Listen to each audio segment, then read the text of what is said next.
រៀបសួរខ្ញុំមើលឆ្នាំដែលហេងខ្លាំងនៅថ្ងៃទី13និង14 13ទៅនឹងថ្ងៃជូតមានធាតុទឹកបូកហើយ14ទៅនឹងថ្ងៃឆ្លូវមានធាតុទឹកដកតើហេងយ៉ាងណាហេងយ៉ាងណាណាមានឆ្នាំណាខ្លះដែលហេងហ្នឹងគឺហេងខ្លាំងណាហេងទាំងលុយលៀបហើយហេងទាំងជួបគូយ៉ាឆ្នាំចូលឆ្នាំថ្មីផងណាឆ្នាំខ្មែរហើយមុនជម្រាបជូនខ្ញុំនឹកឃើញការមើលបាតដៃបាទការមើលបាតដៃឲ្យគ្រូខ្ញុំបើកទៅឃើញគ្រូតិទៀនអ្នកដតីតិទៀនទៅលើក្បួនតម្រារបស់អ្នកដតីហើយចូលបើគាត់តែមើលតាមក្បួនឯងទៅវិធីហើយចាំបាច់ទៅឲ្យតម្លៃអវិជ្ជមានទៅក្បួននេះក្បួននោះអីហើយបើមិនបានឲ្យតម្លៃគេខុសវាមិនក្នុងខ្លួនហើយនេះខ្ញុំនិយាយតែទៅលើក្បួនមើលបាតដៃទេណាហើយខ្ញុំសួរមកសំណួរមើលការមើលបាតដៃហ្នឹងដេញរាសីប្រចាំថ្ងៃកើតដែរឬក៏អត់ឬក៏ដេញពលាឲ្យកូនចៅរៀបអាពាហ៍ពិពាហ៍ហ្នឹងណាបានឬក៏អត់ទេខ្ញុំសួរតិចមើលកែងលោថាដល់ពេលកូនចៅមកពឹងពាក់អីក៏ប្រើក្បួនខ្មែរឬក៏ក្បួនប៉ាជឺអីអញ្ចឹងលាន់ទៅបាទហើយក្បួនប៉ាជឺនិយាយរួមខ្ញុំនិយាយពាក្យអាក្រក់តិចទៅណាមើលដូចជាអាចអស់នោមតិចហើយក្បួនប៉ាជឺមើលទាំងពេលវេលា10ឆ្នាំពេញមួយជីវិតរបស់ខ្លួនឯងហ្នឹងក៏មានហើយ10ឆ្នាំមួយឆ្នាំក៏មានមួយខែក៏មានហើយថ្ងៃមានម៉ោងទៅទៀតហើយក៏ដេញពេលវេលាតាមម៉ោងទៅទៀតណាមិនត្រឹមតែថ្ងៃទេណាហើយមិនអញ្ចឹងទេដែលក្បួនដតីមិនអាចធ្វើ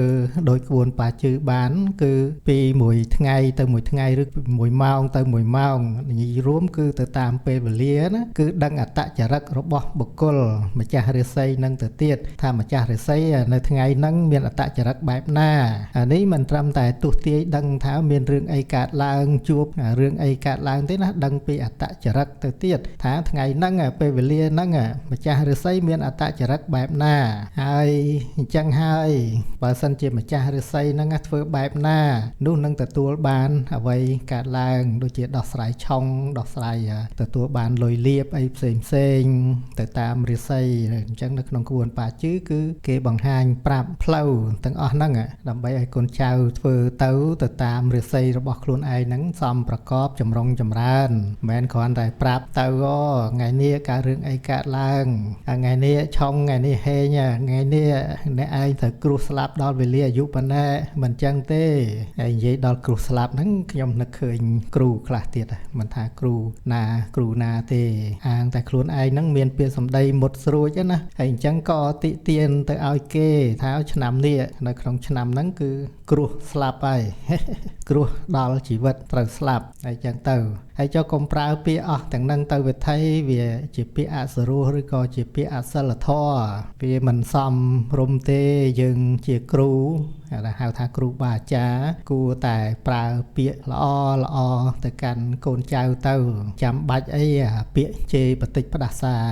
អស់ទាំងហ្នឹងជាពាក្យអសរោះជាពាក្យអសិលធម៌ក្នុងលក្ខណៈឬក៏ក្នុងលក្ខខណ្ឌថាមើលងាយទៅដល់អ្នកដតីហ្នឹងណាកុំឲ្យច្រើនពេកខ្ញុំបន្តទៅណាបាទអញ្ចឹងយើងមើលដំបូងគេឆ្នាំជូតថ្ងៃ13 14ហ្នឹងគឺជួបហេងណាជួបហេងខ្លាំងទទួលបានធាតុឈើហើយនេះខ្ញុំជម្រាបជូនពីធាតុពីព្រោះតម្រាគ្រប់តែតម្រាហ្នឹងមិនថាតម្រាខ្មែរឬតម្រាចិនប៉ាជឺតែប្រើធាតុគ្រាន់តែបងប្អូនកូនចៅមិនទាន់យល់ពីធាតុច្រើនតែយល់ពីឆ្នាំចាប់ធាតុហ្នឹងមិនទាន់បានខ្ញុំចេះតែជម្រាបបន្ថែមទៀតទៅណាដើម្បីឲ្យចាប់កាន់តែច្បាស់តែម្ដងទៅនឹងច្បាស់ហើយថ្ងៃទី14កូនចៅឆ្នាំជូតណាទទួលបានធាតុដីមកហើយអញ្ចឹងធាតុដីនឹងឯងគឺវាធ្វើឲ្យតួខ្លួនឬក៏ម្ចាស់ឫស្សីមានភាពរឹងមាំហើយឆ្នាំជូតមានភាពរឹងមាំណាហើយក៏វាមានលក្ខណៈមួយហៅថាជួយគេឬក៏ធ្វើបុណ្យដោយសត្វចិត្តការធ្វើបុណ្យធ្វើទានដោយសត្វចិត្តជ្រះថ្លាថ្ងៃទី14ហើយក៏បានជួបហាក់លុយលៀបហាក់ទ្របធនមកដែរអញ្ចឹងបានទទួលលុយលៀបជាដង្ហូរដង្ហែមកណាឆ្នាំជូតចាំត្រង់លុយលៀបថ្ងៃ14ហ្នឹងទៅហើយក៏មានពាក្យសម្ដីផ្អែមល្ហែមជាទីមនោរម្យជាទីសន្តាប់របស់អ្នកដតីដែរហើយឥឡូវចូលដល់ឆ្នាំឆ្លូវវិញម្ដងឆ្នាំឆ្លូវ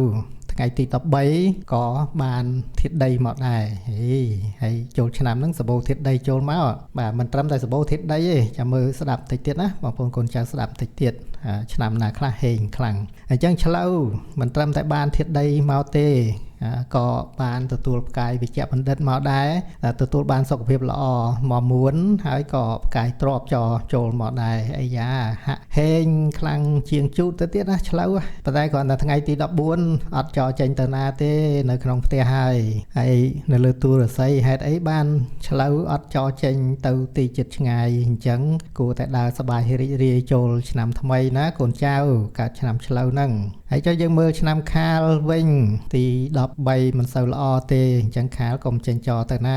ចូលដល់ទី14នោះអាចទៅវត្តទៅវាអីបានសុខភាពល្អប្រសើរបរិបូរណ៍ហើយក៏មានពាក្យសម្ដីផ្អែមល្ហែមទៅកាន់អ្នកដទៃដែលអាចនឹងជួបគូស្នេហ៍លោកលឿនជាមួយគ្នាឬក៏ជួបជាលក្ខណៈមិត្តភ័ក្តិជួបមិត្តភ័ក្តិជាមួយគ្នាមានពាក្យសម្ដីសប្បាយរីករាយជាមួយគ្នានេះឆ្នាំខាលប៉ុន្តែក្នុងចិត្តវិញគឺទុកព្រួយបន្តិចណាថ្ងៃទី14ហើយកុំទុកព្រួយអីទុកព្រួយរឿងស្នេហាហ្នឹងហើយក្មេងៗខ្លាចលោថាជួបគូស្នេហ៍ឬក៏សុំគេដើរលេងអីហ្នឹងគេមិនគេបដិសេធគេអីហ្នឹងណាព្រួយរឿងហ្នឹងឯងអត់មានរឿងអីក្រៅពីហ្នឹងទេហើយចុះឆ្នាំថោះវិញយ៉ាងម៉េចថោះមិនសូវល្អទេណាទាំងពីរថ្ងៃហ្នឹងអញ្ចឹងថោះមិនគួរចោចេញទៅណាទេប៉ុន្តែមិនមែនហាមឃាត់ទៅវត្តទេណាមិនហាមឃាត់ទៅវត្តទេប៉ុន្តែថោះជួបគូព្រេងជួបគូនៅថ្ងៃទី13អញ្ចឹងបើសិនជាសម្លឹងឃើញគូណានៅថ្ងៃទី13ហ្នឹងចេញចោជួបគេទៅឬក៏ក្នុងនេះត្រូវចេញចោជួបគេហើយណាត្រូវចេញចោជួបគេបានតែតំណែងតំណងទៅគេបានទទួលបានប្រសិនមិនតំណែងតំណងទៅទេអត់បានទេបាទចូលដល់ឆ្នាំរោងថ្ងៃទី13ហាក់បានធាតុទឹកមកបាទមានប្រាជ្ញាទទួលបានធាតុទឹកគឺមានចំណេះដឹងទទួលបានចំណេះដឹងប្រាជ្ញាឆ្លាតឆ្លៀសវៃឬក៏ត្រូវមានគេបង្រៀនឲ្យធ្វើអ្វីផ្សេងហ្នឹងហើយនេះខ្ញុំនិយាយជាគោលតែម្ដងខ្ញុំអត់បោកបាច់រាយរាប់អីផ្សេងទេបាទយើងក៏អាចរាយរាប់ផ្សេងណាឧទាហរណ៍ទទួលបានធាតុទឹកមកហើយគាត់ទៅទទួលបានការរៀនសូត្របណ្ដុះបណ្ដាលអីចឹងទៅប៉ុន្តែនេះខ្ញុំអត់ទេណាគាត់និយាយជាគោលដើម្បីឲ្យវីដេអូហ្នឹងខ្លីកុំឲ្យវែងពេកចឹងឆ្នាំរោងគ្រាន់តែប្រយ័ត្ននៅថ្ងៃទី14ហ្នឹងអត់បានទេប្រយ័ត្នបែកបាក់បាត់បង់ណាឬក៏ជួបដំណឹងល្អរឿងបែកបាក់បាត់បង់ហ្នឹងបាទហើយយើងប្រយ័ត្នទៅវាគង់ហើយណាឆ្នាំម្សាញ់ថ្ងៃទី13អាយ៉ាត្រៀមពាក្យសម្ដីល្អត្រូវចោចេញទៅធ្វើអ្វីអត់ទេហើយឆ្នាំម្សាញ់នៅថ្ងៃទី13ហ្នឹងប៉ុន្តែអត់ទេថ្ងៃ14អត់បានចេញទៅណាទេតិចថាគម្រោងចេញចោទៅណាហ្នឹងគឺអត់បានទៅទេថ្ងៃ14នោះទៅខកដំណើរហើយបាទនេះការខកហ្នឹងគឺដោយចិត្តប៉ងខ្លួនឯងទេណាដោយការចោទរវល់រឿងផ្សេងអញ្ចឹងទៅមិនចូលចិត្តដើរចេញទៅឆ្ងាយទេអានេះនៅថ្ងៃទី14ហើយចូលដល់ឆ្នាំមមីមិនល្អទេមមីរាសីថ្ងៃទី13និង14ជួបឆុងណាគឺឆុងរកម្មរកោសហើយក៏ឆុងរឿងស្នេហាដែរហើយថ្ងៃទី14ក៏ត្រូវគេបន្តិចដំណើរផ្សេងគេមាក់ងាយមកហើយយើងធ្វើអ្វីមិនបានសម្រេចដោយការប៉ងរបស់យើងទេអញ្ចឹងឆ្នាំមមីក៏មិនគួរចោចេញទៅណាដែរគួរនៅផ្ទះទៅឆ្នាំមម៉ែថ្ងៃទី13ជួបគូកាត់រកគូណាបានជួបគូហើយទោះបីថាជួបតាមឆាតក្តីសម័យហ្នឹងសម័យអ៊ីនធឺណិតហើយបាទស្វែងរកគូទៅណាអ្នកដែលចង់បានគូថ្ងៃទី13ទាំងបានជួបហើយប៉ុន្តែប្រយ័ត្នមានគេរារាំងណាគេលោទៅជួបអីហ្នឹងពុកម្ដាយគេមិនពេញចិត្តមិនអីគេខាត់គេខាំងអីហ្នឹងបាទហើយមិនគួរជួបគេផ្ទាល់ទេតាមឆាតតាមអីទៅណាហើយឆ្នាំមម៉ែថ្ងៃទី14ក៏ជួបរឿងរកម្មរកោសដែរបាទឆុងទល់មុខហើយក៏ឆុងមុខរបរការងារដែរណាថ្ងៃ14មិនសូវល្អទេនេះឆ្នាំមម៉ែហើយឆ្នាំវកថ្ងៃ13ជួបហេងហាក់បានធាតុទឹកបាទជួបហេងខ្លាំងហើយថ្ងៃ14ក៏ពោពេញទៅដោយសុភមង្គលដែរទៅសងគ្នាទៅវត្តទៅវាអីទៅវត្តទៅវាអីនៅថ្ងៃទី14ហើយបើថ្ងៃ ទី3នោះនឹងជួបហេងមានភាពតិចតិចជួបក្រុមគ្រួសារឬក៏មានអ្នកខ្លះគាត់ចេញចរទៅស្រុកទៅអីអញ្ចឹងទៅជួបជុំគ្រួសារសប្បាយរីករាយជាមួយក្រុមគ្រួសារជាមួយឪពុកម្ដាយហ្នឹងណាឆ្នាំបកចូលរកាគឺថ្ងៃទី13ហើយខ្លួនឯងគិតថាបានជួបហេងសប្បាយរីករាយជាមួយញាតិមិត្តប៉ុន្តែញាតិមិត្តត្រូវពួកគេបដិសេធនឹងយើងឯណាអត់បានទេអញ្ចឹងក៏យល់ល្អគួរតែកុំទៅជួបញាតិមិត្តអីថ្ងៃទី13ហ្នឹងហើយបើអាចទៅជួបថ្ងៃទី14បានណា14គឺហាក់បានធាតុលោហៈមកយើងត្រូវបង្ហាញខ្លួនឯងថាខ្លួនឯងហ្នឹងគឺមានឋានៈយស័ក្តិខ្ពង់ខ្ពស់បាទពាក់សម្លៀកបំពាក់ឬក៏ធ្វើដំណើរតាមរបស់ទ្រព្យទំនើបទៅម៉ូតូទំនើបឡានទំនើបទៅស្រុកទៅនោះនឹងគេស្ញប់ស្ញែងហើយនៅថ្ងៃទី14ណានេះឆ្នាំរកាចូលដល់ឆ្នាំចយ៉ាចធ្លាក់ខ្ពៀហើយថ្ងៃទី13 14ហ្នឹងហើយមានតែចអញ្ចឹងខុសគេថ្ងៃទី14គឺឆុងមុខរបរការងារសុជាស្រ័យបងប្អូនកូនចៅហើយបើមើលទៅឃើញខុសគេអញ្ចឹងចរិស័យមិនសូវល្អទេប៉ុន្តែវាមិនថាធ្លាក់ខ្លាំងទេគ្រាន់តែប៉ះពាល់ទៅលើការងារណាឆ្នាំចហើយចូលដល់កុលថ្ងៃទី13បានជួបគូបាទស្កាត់រកគូទៅថ្ងៃ13ហើយកុលអត់មានធ្វើអ្វីទេក្រៅពីជួបគូស្នេហ៍នឹងថ្ងៃក្រៅពីហ្នឹងគឺដូចជា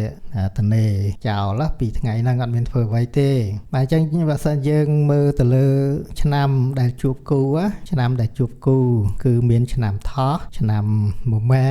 ហើយនឹងឆ្នាំកុល3ឆ្នាំហ្នឹងស្កាត់ជួបគូហើយនាំគូដើរលេងចូលឆ្នាំថ្មីអីចឹងទៅហើយឆ្នាំដែលហេងខ្លាំងបានលុយបានលៀបហ្នឹងគឺឆ្នាំជូតឆ្នាំឆ្លូវមានតែ2ឆ្នាំហ្នឹងទេដែលបានលុយបានលៀបបាទហើយឆ្នាំដែលហេងខ្លាំងនៅថ្ងៃទីមានហេងក៏មានឆុងដែរមានរោងមានរកាហើយក៏មានវកបាទមានវកហើយក៏មានរកាដែរនេះឆ្នាំដែលហេងអញ្ចឹងខ្ញុំបញ្ចប់វីដេអូត្រឹមប៉ុណ្ណឹងចុះណាហើយសូមអរគុណបងប្អូនកូនចៅច្រើនហើយសូមសុខភាពល្អបរិបូរណ៍ដើរលេងចូលឆ្នាំមកជួបតែហេងទាំងអស់គ្នា